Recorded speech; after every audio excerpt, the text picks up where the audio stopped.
Welcome to Hot Drama TV. Thursday Quyen Not Mong draws comparisons to Zhao Lusi and Bai Lu's dramas. Title: A Dream of Splendor and Scandal. Is the Book of Dreams paying homage or playing copycat? At first glance, the Book of Dreams' original title, Thursday Quyen Not Mong, appears to be just another visually stunning Chinese costume drama, filled with tragic romances, sword fights, snow-dusted rooftops, and brooding protagonists. But look a little closer, and you'll find yourself in the middle of a storm brewing across social media platforms, drama forums, and critical circles. Why? Because what's grabbing everyone's attention isn't just the plot, it's the déjà vu. Within days of its premiere, sharp-eyed fans began pointing out that certain scenes in the Book of Dreams bear an uncanny resemblance to iconic moments from other mega-hit Chinese dramas, specifically those starring Bai Lu and Zhao Lusi. And that has opened up a heated debate. Is the series a cleverly satirical critique of C-drama tropes, or a sneaky copycat cashing in on recycled emotions? Let's dive into what's real, what's rumored, and what's making the Book of Dreams one of the most buzzworthy shows of the year.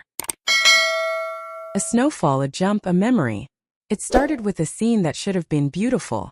A woman in red, poised on the edge of a fortress wall, snow falling silently around her.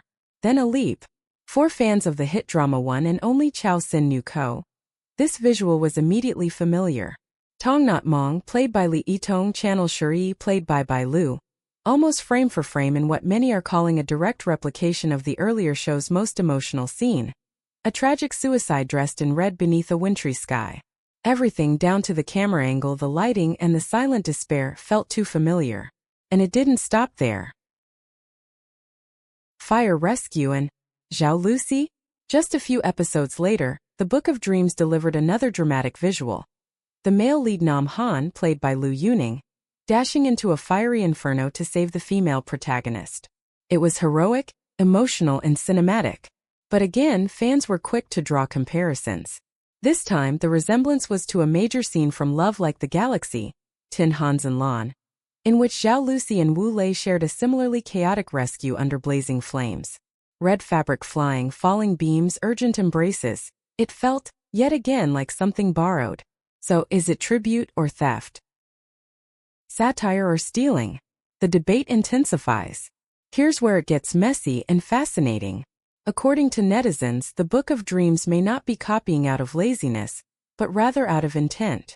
Several online theorists suggest that the drama is purposefully inserting these familiar tropes and iconic setups as a way to comment on the overused clichés in the C-drama world. Is this drama a parody? A visual protest? Hidden within the fire and snow melodrama are pointed jabs at the current state of Chinese television. Viewers have noticed repeated references to over-reliance on stunt doubles, illogical script twists designed for shock value, unnecessary love triangles, villains with no backstory. By exaggerating these elements, the Book of Dreams might actually be mocking the industry's most overused tricks, dressed up in the very same packaging. Ratings on fire. Numbers don't lie. Controversial or not, the Book of Dreams is winning in the numbers game. On its very first day, the drama soared past 9,000 heat index points on Aichi, overtaking Immortal Samsara Lamjong Tian, to claim the title of highest first-day premiere score of the year so far. By June 30th, total views on Yunhe Index had surpassed 30.51 million, capturing over 15% of the total market share for online dramas in China. This isn't a minor achievement. It's a domination. Meanwhile, on Vlinkage, the popularity of Lu Yuning's character Nam Han/Lai Thap Luke shot him to number 2 in character rankings, just behind Yang Zi's He Dui Fuang. Not bad for a role many originally dismissed as trope-heavy. Lu Yuning, from general to internet heartthrob. It wouldn't be the Book of Dreams without Lu Yuning's intense screen presence. His character Nam Han might have started out as your average brooding warrior, but Lu brings a surprisingly layered performance, especially in his action scenes, which are choreographed to perfection and often trending on Douyin, China's TikTok equivalent. His fight scenes? Viral. His stares? Even more so. Fans are praising his blend of stoicism, grit, and hidden vulnerability, calling it a career-defining role, that transforms what could have been a one-note hero into a deeply human figure. Li Yitong, the real surprise package. Though early viewers were skeptical about Li Yitong's casting as Tong not Mong, many are now praising her nuanced delivery and subtle emotional transitions. She doesn't overplay the drama, even in scenes that scream melodrama. She brings a grounded, almost ironic energy to her role, a perfect fit for a show that dances between satire and sincerity. And it's paying off. Her scenes have trended multiple times across Xiaohongshu, Douyin and Weibo, especially the infamous snow jump moment that reignited the Bai Lu comparisons. Douyin Xiaohongshu and the power of the fandom. It's not just critics talking, it's the fans.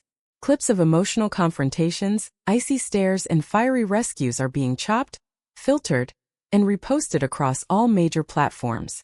On Douyin, some videos featuring Lu Yuning's stunts and Li Yitong's emotional breakdowns have reached millions of views, with fan edits flooding comment sections with emojis, tears, and speculation. Some edits even juxtapose the show's most controversial moments with clips from One and Only in Love Like the Galaxy, further fueling the plagiarism versus parody debate. Final thoughts. Dream or déjà vu? So what is the Book of Dreams, really? A copycat cleverly disguised as a period epic? A visual satire designed to provoke the industry into self-reflection? Or simply a well-shot drama making the most of tropes that work? Whatever your take, it's hard to deny this show has become more than just another romantic historical series. It has sparked conversations about creativity, originality, and the blurred lines between inspiration and imitation. It's not perfect, but it's captivating, bold, risky, and in the crowded landscape of Chinese costume dramas, that alone makes it worth watching. So whether you're here to ship the leads, decode the satire, or just admire Lu Yuning's sword work in slow motion, the Book of Dreams is here to make sure you feel something, even if it's just a strange sense of déjà vu.